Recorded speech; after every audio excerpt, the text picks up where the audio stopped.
Oi, eu sou Marina Guedes e esse é o Maré Sonora, o seu podcast para navegar em conversas muito inspiradoras e, de vez em quando, divertidas também.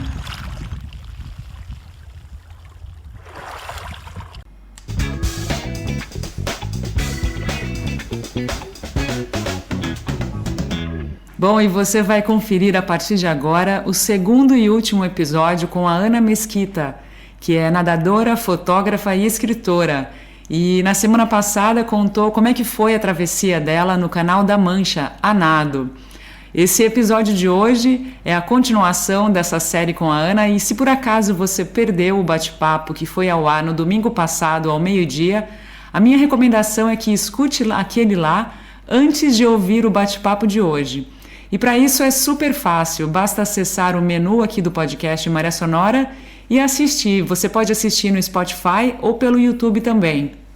E não se esquece de seguir a gente na sua plataforma favorita. Isso ajuda muito o podcast a chegar em mais pessoas. Você falava, né, você estava comentando do técnico no momento de comer, então quer dizer, durante a travessia eu fiquei pensando para te perguntar isso, como é que rola isso? Você dá umas paradinhas para comer? Como é que funciona essa travessia na prática, Ana? Conta um pouquinho para a gente imaginar como é que é. Então, é assim, a gente nada de maiô, não é de roupa de borracha, é uma coisa que muita gente pergunta. Não pode se apoiar, nem encostar no barco, o nadador não pode ser tocado em nenhum momento durante a prova. E a gente para se alimentar, varia um pouco de nadador para nadador, mas em geral de 20 minutos ou de meia em meia hora, dependendo da prova, dependendo de como o nadador está e tal. Na época, Marina, eu tomava chá quente com mel e comi power bar, que era tipo os power gel, esses gel de carboidrato que tem hoje, mas só que em barra, não tinha em gel na época. Não eram, não todas as paradas eu comia, mas em todas as paradas eu tomava um meio copo de chá, acho que a cada 20 minutos. E o chá quente me ajudava a suportar o frio. O frio, para mim, é o mais difícil do Canal da Mancha. Não são todos os nadadores que acham que o frio é o mais difícil do canal, assim, mas acho que é a maioria. A maioria dos nadadores o grande desafio é suportar o frio mesmo, assim. E então você para, mas você fica sustentando, né, com a perna, com o braço, a flutuação, e na verdade põe na boca e sai nadando, né? Porque assim, muita gente me pergunta, mas você não parava para descansar tanto tempo nadando? E aí eu sempre penso, gente do céu, parar para descansar naquela água gelada é pedir para congelar, né? Ninguém pararia para descansar naquela água.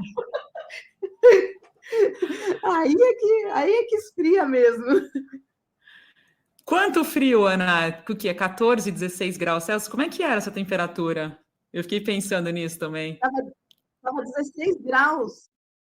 16 graus, caindo a 15 a água quando eu nadei. E isso é muito frio, né? Essa é uma outra coisa que muita gente que não nada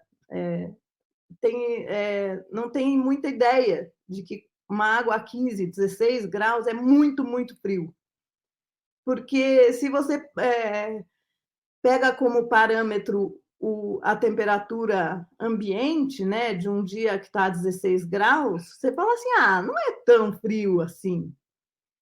O que acontece é que a água conduz muito mais o calor do que o ar. Então, numa água a 16 graus, a gente perde uma quantidade absurda de energia para manter a temperatura do corpo, para se aquecer mesmo. É muito frio. E às vezes as pessoas falam assim, mas você começa a nadar e aí esquenta, né? Eu não sei se os outros nadadores esquentam, mas eu, nadando a 16 graus, não esquento. Eu nado o tempo todo com frio. Com frio mesmo, sentindo frio. Nossa. E olha, nadando forte, porque eu Aham. nadava girando 80 braçadas por minuto Uau. nadando forte, assim, fazendo força mesmo, não era nadando soltinho, entendeu? Mas eu Aham. não esquento, eu fico com frio o tempo todo. E hoje em dia, eu te confesso, eu não sei como é que eu consegui. De novo, eu não sei, porque é tão curioso, porque eu treinei, né? E é lógico, eu quis muito atravessar o Canal da Mancha pelo desafio que ele representa. O desafio é fascinante, né? E eu queria muito fazer a travessia e pensava, nossa, se eu conseguir atravessar o Canal da Mancha, eu vou ter feito alguma coisa extraordinária. Só que eu treinei, tentei, não consegui, continuei achando que era uma coisa incrível e tal. Aí eu treinei e consegui. Quando eu atravessei o Canal da Mancha, tem um fenômeno que eu já percebi que acontece com muita gente, não é só comigo, que muita gente que faz esse tipo de coisa experimenta alguma coisa parecida com isso. Depois que você consegue, você pensa, ah, é fácil. E você pensa, qualquer pessoa faria. Não tem, né? É só treinar. E não é que eu não ache que qualquer pessoa tenha a capacidade de atravessar o Canal da Mancha, não é isso. Mas hoje em dia eu passei a perceber de novo que é uma coisa difícil, que você precisa de um grau de condicionamento físico e mental também, assim, muito grande, que eu me surpreendo que a gente seja capaz, e isso que me impressiona, perceber que a gente é capaz de coisas que a gente supõe impossíveis, que a gente supõe que não dá para fazer, a gente é capaz, a gente é capaz de muito mais do que a gente pode imaginar. Eu fico sempre impressionada agora de novo, porque na época eu entrevistar e eu dizia, não, qualquer um faz, é só treinar, porque nadar, veja, não tem impacto, então você treina e você vai nadando, não tem muito segredo nadar o dia inteiro. E até eu continuo achando que nadar muitas horas não é uma coisa tão difícil, mas nadar muitas horas na água tão fria, hoje em dia eu me pergunto de novo, como é que eu consegui fazer isso? E a temperatura fora? Porque setembro, teoricamente, julho, Já agosto, está setembro, final esfriando do de verão, novo. né? É. 23 de setembro, né, já tinha acabado de começar o outono. Uhum. Mas a ideia não era essa, Marina. A ideia, a melhor época do ano para atravessar o Canal da Mancha é no fim do verão, mas não já no outono, entendeu? É tipo fim de agosto, começo de setembro, a melhor época. Porque já deu tempo da água esquentar e ela ainda não começou a esfriar. E eu fui para fazer a travessia no começo de setembro, mas o mau tempo no começo de setembro.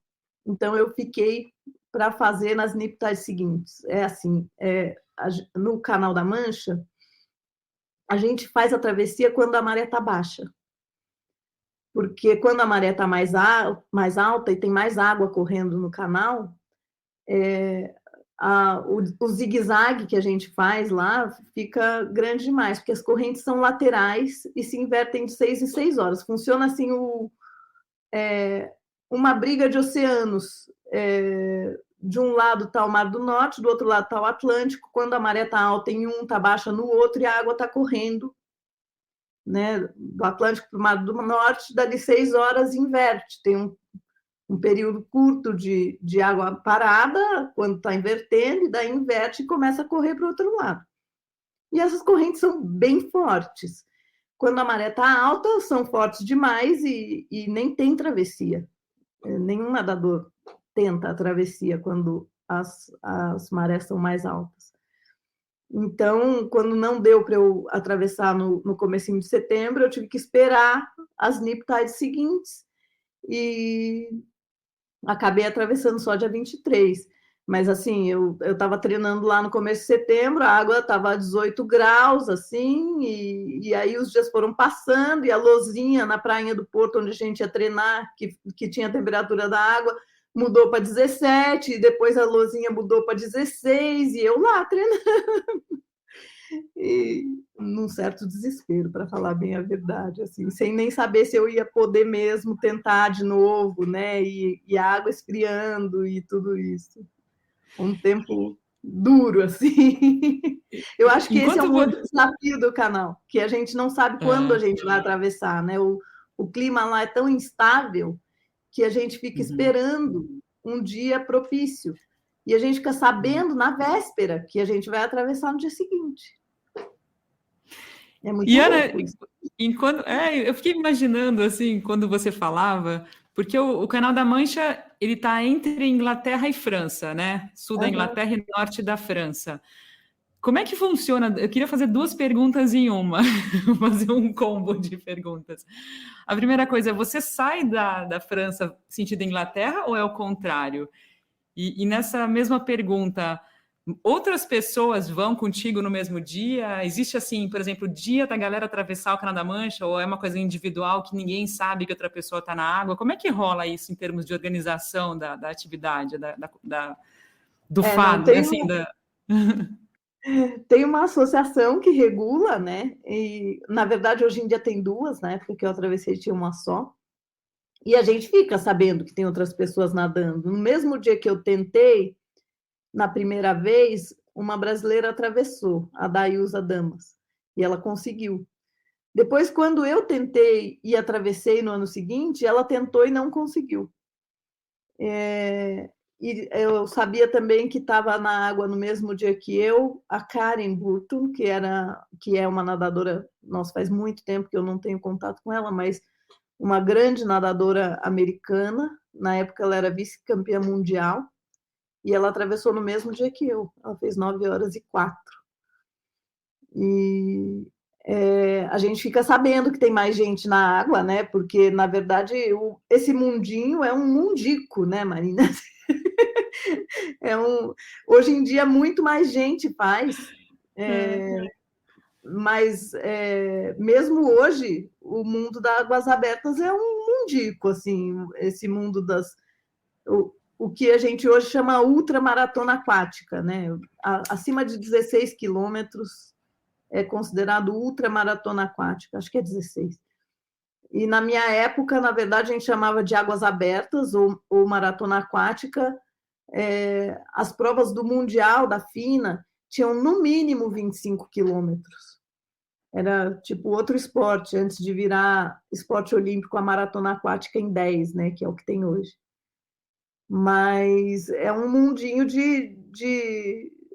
é um grupinho de gente muito meio diferente, vamos dizer assim, essa gente que gosta de nadar tantas horas. Na época que eu estava treinando para atravessar o Canal da Mancha, o Cláudio me mostrou uma revista que tinha saído, acho que tinha uma matéria grande assim, e a chamada, a,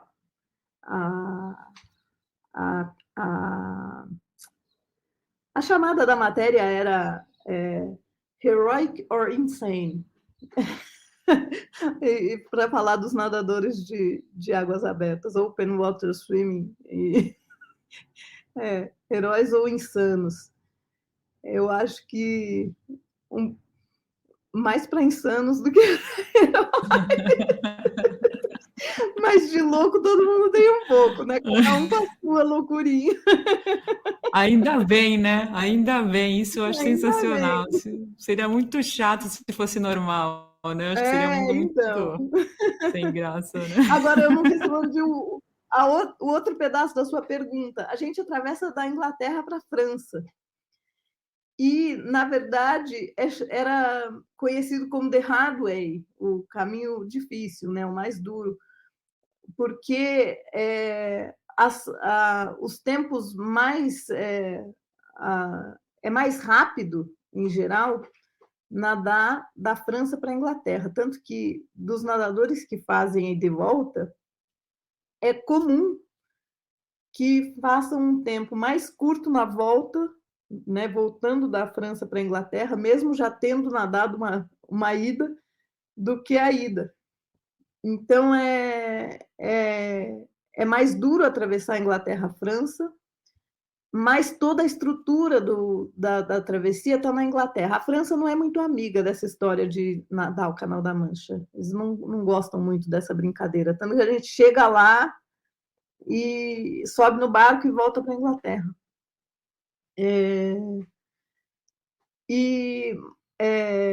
O curioso é que eu fiquei sabendo só recentemente que hoje em dia não é mais permitido. Na época que eu nadava, era permitido. Você podia, se quisesse, fazer a sua travessia França e Inglaterra. Mas o problema é que você teria, assim, o horário que você sai na travessia, ele depende da maré também, porque você sai logo depois de uma inversão de corrente, porque aí você pega uma inversão a menos e você tem, né, desvia menos de rota. E então esse horário que você não escolhe e muito frequentemente é de madrugada. Eu comecei a nadar às 5h30 da manhã. Se eu fosse sair às 5h30 da manhã da França, aí eu teria que acordar, sei lá, provavelmente eu não dormiria, porque eu teria que sair da França, sair da Inglaterra por volta das, sei lá, 1h30 da manhã, assim, para ir de barco até a França, para começar a nadar para a Inglaterra. E aí tem a privação de sono, tem uma porção, tem o risco de você enjoar no barco na ida, e daí já começar a nadar, porque uma outra curiosidade é que a gente enjoa muito mais no barco do que nadando. Nas provas de revezamento, é sempre uma preocupação de quem faz essa questão de enjoar no barco, porque dá muito mais enjoo estar na embarcação do que estar nadando. Que curioso, eu fiquei imaginando, assim, é engraçado que eu fico te ouvindo, eu fico só imaginando o cenário, assim, né, toda essa questão porque é uma região que tem muita embarcação, né, Muito, transitando, é o tem... maior, acho que é o maior tráfego marítimo do mundo. Uau! É muita embarcação, e às vezes a gente tem que fazer um desvio, eu mesma fiz, assim, fazer um desvio grande para passar por trás de um petroleiro que vem vindo, por exemplo. Porque para eles desviarem de rota, eles gastam um combustível louco, né? E aí você está com aquele barquinho pequenininho, um nadadorzinho, vem vindo um petroleiro. Se ele não se dispuser a dar uma desviadinha, você precisa, às vezes você nada mais de 1 quilômetro a mais, porque você tem que passar por trás do petroleiro. Eu estou vendo aí atrás de você vários troféus e estou vendo uma carta náutica. É do Canal da Mancha, essa carta É do náutica? Canal da Mancha. Tá vendo? Olha, a capa do meu livro, ela é Ah, inspirada nessa carta náutica. que A legal. que fez a capa virou nessa náutica que tem nessa carta a minha trajetória, que o piloto do barco anotou na carta para mim. E aí eu botei nesse quadro, é uma recordação. E os troféus, bom, eles são de várias provas. Os que eu mais gosto ali são aquele... Dá para ver, eu estou ao contrário. Esse prateado aí é da final do Campeonato Mundial na Itália, em 94, na Riviera Marathon, que foi uma prova de 36 quilômetros e foi a final do Campeonato Mundial. Aqui, esse do lado aqui, que é de cobre, eu tenho dois iguais, ele é de cobre e tem um nadador lá em cima, numas ondas assim. Eu acho ele lindo e eles são. Eu nadei 2 vezes a Hernandárias Paraná, que era na época a prova mais longa do circuito mundial, acho que ainda é, na verdade. É uma prova de 88 quilômetros, só que a favor da correnteza, rio abaixo, na província de Entre Rios, na Argentina. É uma prova maravilhosa, assim, uma delícia de nadar, água quente, quase quente demais, para falar a verdade. E é uma prova deliciosa, assim, é incrível que na Argentina a natação de longa distância é muito popular. Então, você nada 88 quilômetros, que é tipo viajar nadando, né? E as pessoas ficam na beira do rio, assim, nos lugares onde tem povoado e tal, elas vão para a beira do rio te incentivar, bater palma, falar, vamos, vamos, e te incentivam. Aí, quando tem ponte, fica sempre um tanto de gente em cima da ponte, incentivando e tal. Você chega, milhares de pessoas te recebendo, assim. É uma coisa, uma delícia mesmo, assim, uma prova que é uma festa. Muito legal. Ana, eu gostaria, assim, para a gente ir terminando, eu queria resgatar um pouquinho o livro, né? A Travessura do Canal da Mancha. Você lançou esse livro, foi 2009? É isso que ele foi Foi a lançado? primeira edição em 2009. Eu queria te pedir para falar como é que foi essa experiência de reviver essa travessia e transformá-la nessa narrativa. Como é que foi isso para você? Ai, foi uma experiência que eu super recomendo. Eu acho que nadar salva minha vida e escrever também, de certa forma. Escrever é super terapêutico, né? Você relabora as coisas quando vê com uma história. E eu escrevi o livro muito por causa da minha filha. Eu resgatei a ideia. Quando eu atravessei o Canal da Mancha, eu tinha vontade de escrever um livro, mas eu começava a escrever, parava, perdia, e o tempo foi passando e eu não escrevi. Mas quando a minha filha tinha, sei lá se eram uns 6 anos, 5 anos, sei lá com que idade, um dia ela estava mexendo nas fitas de vídeo dela, da Disney, e tinha lá uma fita que não era da Disney, não tinha nenhuma coisa na capa bonitinha, nem nada. E, e ela falou assim: o que é essa fita aqui, mãe? Eu falei assim: ah, filhoca, essa fita aí é da época que a mamãe nadava e saiu na televisão, tá gravado aí. Aí ela falou assim: você apareceu na televisão? Eu quero ver.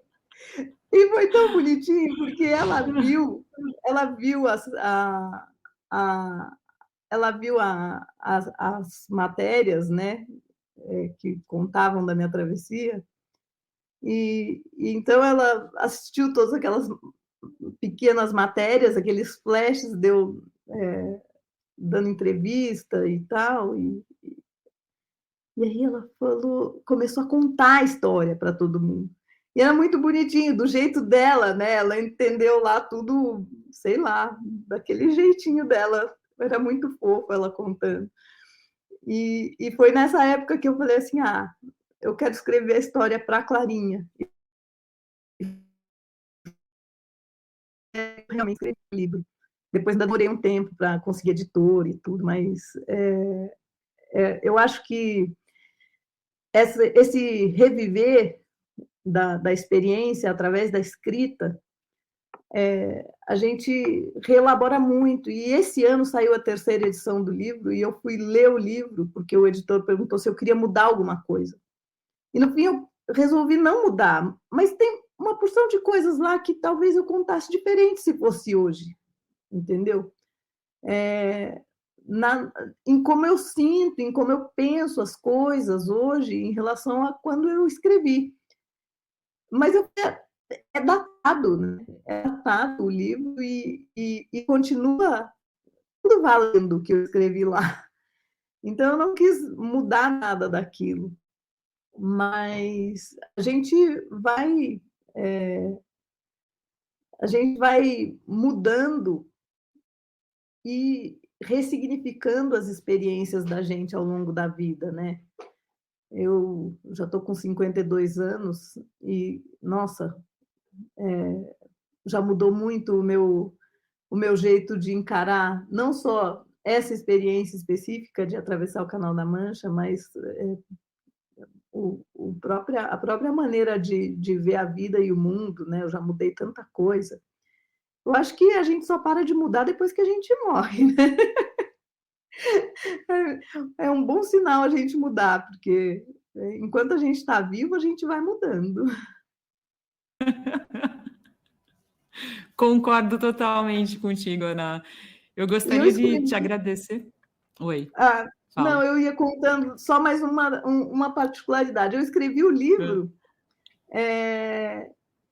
tentando fazer o texto refletir o meu jeito de nadar, que é essa maneira de nadar em devaneio.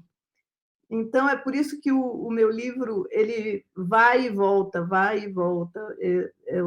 Ele vai para o dia da travessia e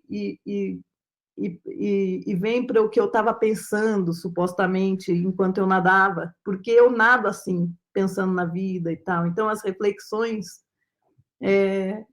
eu procurei escrever para dar essa sensação de como que como funciona a minha cabeça enquanto eu estou tantas horas nadando, que também é uma outra coisa que muita gente me pergunta: o que você pensa em tanto tempo? E, nossa, dá tempo de pensar muita coisa mesmo. É demais, é demais. Eu ainda não li, eu gostaria muito de ler, quero ler ainda, Ana, e eu queria muito te agradecer. Quando você vier para o Brasil, eu te dou um exemplar. Obrigada, fico muito honrada, muito obrigada. Foi um prazer, foi uma delícia conversar contigo. Eu gostaria demais de te agradecer, te dar os parabéns por ser essa pessoa simpaticíssima e muito querida. Fiquei muito feliz de falar contigo. E acho que a galera que for ouvir... Marina. Uma delícia conversar com você. Obrigada a todos os ouvintes também. Foi uma alegria dividir essa experiência com vocês. Maravilha, eu sempre coloco na descrição do episódio algum link de referência ou para contato contigo, ou então eu vou colocar o seu contato, então, e para o pessoal acessar o livro, poder adquirir o livro, né? Acho que vai ser bem legal, porque vai surgir com certeza muita gente interessada, então eu vou colocar na descrição desse episódio quando ele for ao ar. Super obrigada, parabéns pela sua trajetória. Obrigada. Bom, e assim a gente encerra esse bate-papo. Na semana que vem, ao meio-dia, domingo, eu volto com mais um programa aqui no Maré Sonora. E se você gostou e quer ser um apoiador ou apoiadora do podcast, é super fácil. Faça uma contribuição através do Pix podcastmarésonora@gmail.com. Não tem valor mínimo ou máximo, qualquer contribuição é muito, muito bem-vinda. Se você mora fora do Brasil, tem um link disponível na descrição do podcast de cada um dos episódios. O Maré Sonora é um oferecimento do Café do Luiz, o café que celebra a amizade e os bons momentos. Encomende o seu de qualquer lugar no Brasil através do perfil no Instagram, que é o seguinte, @Café do Luiz. E eu volto no próximo domingo ao meio-dia com um novo bate-papo por aqui. Não se esquece de seguir o canal no seu tocador de podcast favorito, Spotify, Apple Podcast ou então no YouTube. Se inscreve lá no canal, porque assim você fica sabendo toda vez que um episódio novo vai ao ar. Uma ótima semana e bons ventos!